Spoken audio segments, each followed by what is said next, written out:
the best way of resolving this rift, if it is to be resolved, was to do it privately, that there was certainly no case, though, no question of say, Harry and children coming over without Meghan, and I'm sure that Harry and Meghan will act so far as what the Sussexes do in, together.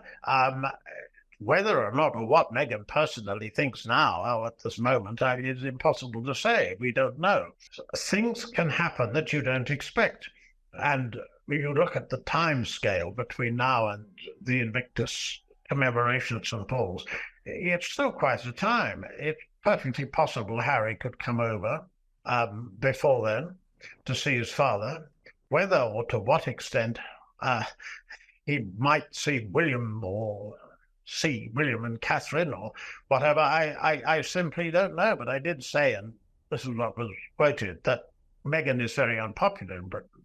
She knows that any appearance she'd make here would make headlines, and they wouldn't necessarily be favourable. And the reason they wouldn't be favourable, which they once were when they married, was because of their behaviour over the last 4 years. You can't be precise.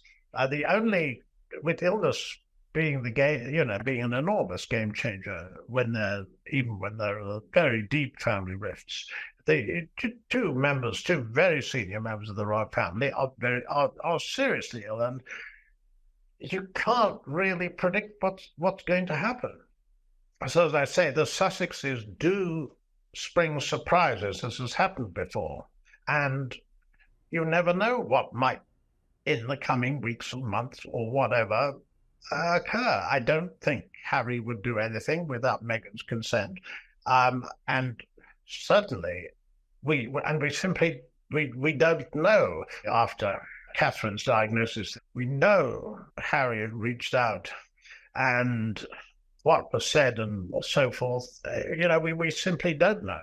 But the best way, obviously, of bridging this rift, if it is to be bridged, and it does make sense when you've got serious illness for everyone to look again, is for this obviously to happen privately. But it's so difficult to answer questions because, you could find you're completely wrong so easily. It's one of two with Rufus Seal as Andrew, and it will be very interesting to see because they've got the second one later in the year, presumed by a very royal scandal, I think it's called, but that will have Martin Sheen as Andrew. But there's no doubt that Scoop, I think it will be considerably watched. I think the funny aspect of this is that this particular broadcast, this particular interview, it's just part of mythology, really. I think that it will never, so to speak, fade away. I think that always in public relations,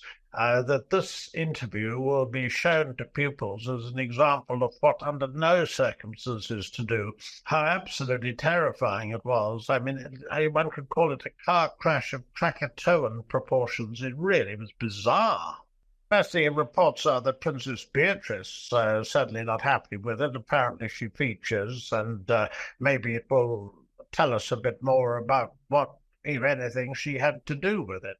But so far as Andrew's concerned, he's only been visible at events that are religious ceremonies, the induction of the new Dean of Windsor, the memorial service to King Constantine, because William, as we know now why, pulled out at the last minute. Andrew and Sarah Ferguson appeared to be, so to speak, very prominent. And I don't think that's what the royal family wants, but it was a private service.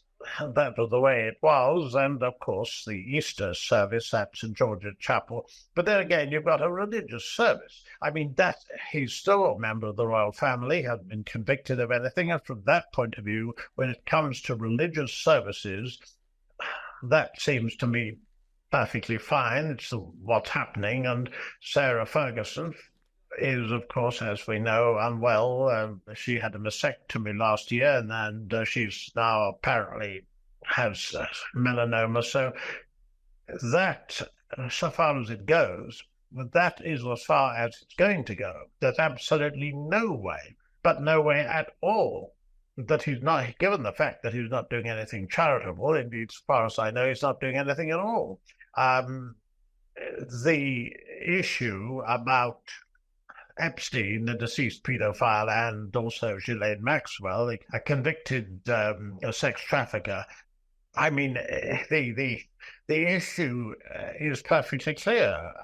The interview and these two depictions of it, one of them with Rufus Sewell as Andrew. I mean, they will remind people of how horrendous it was, but it will also remind people, this is very significant, how entitled a member of the royal family can be, how, in point of fact, you regard yourself, despite a distinguished career in the Navy, where he saw action in the Falklands, and I mean, he was at ease there. He seemed very good in those days. He was known affectionately, and subsequently everything has changed. And one of the reasons is that he is, as the interview proved, totally bovine. The other is that he has this terrifyingly entitled streak.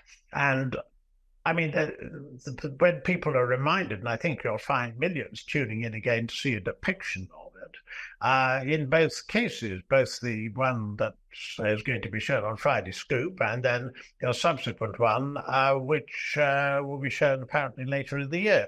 I mean, Scoop is part of Netflix, and I think you'll find a lot of people, I think they'll watch it on Friday because there's been so much free publicity. I think it will be very harmful. It's very embarrassing for the royal family. This interview took place at Buckingham Palace. The Queen wouldn't have the faintest idea of what was going to happen. And the parts of it have entered legend. When I talk about legend, I mean comedy legend. The sweating, which hasn't been explained, the weird Pizza Express in Woking aspect of it.